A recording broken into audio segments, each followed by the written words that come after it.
Guys welcome to my new channel মা কিষান। আজকে আমি তেলের পিঠা বানাবো, আপনারা সাথে থাকুন। আমি কিভাবে তেলের পিঠাটা বানাই। আমি এখানে গরম পানি দেব।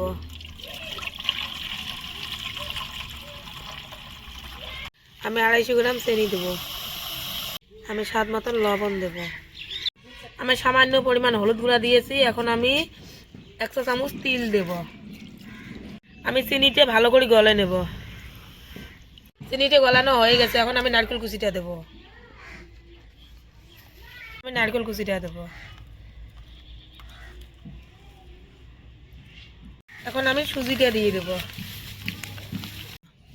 আমি এখন 2 চামচ ময়দা দেব। এখন আমি চাউলের আটাটা টেকে নেব। এখন আমি চাউলের আটাটা দেব। চাউলের আটাটা আমি পরিমাণ মতোই দেব। আটা দেওয়ানো হয়ে গেছে। এখন আমি মেখে নেব।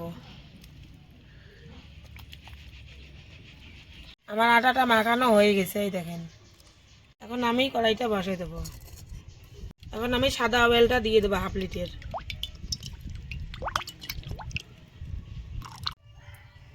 তেলটা ভালো করে হিট করে নিতে হয়।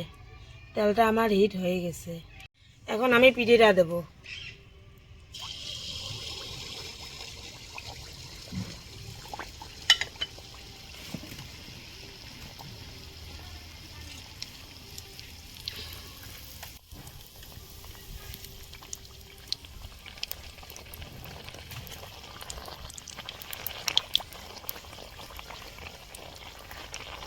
এটা পিঠে আমার হয়ে গেছে। এটা পিঠে আমি সাইডে রেখে দেব। আমি আর একটা পিঠে ছাড়বো।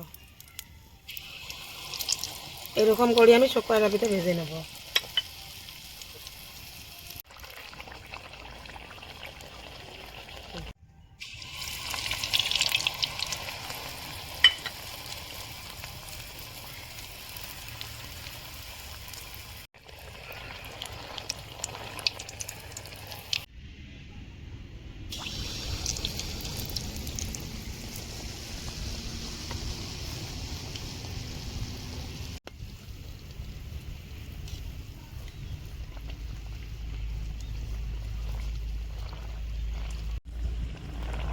পিঠেটা এভাবে ঠেসে দেওয়া হয়, পিঠেটা ভিতরে কাঁচা না থাকে।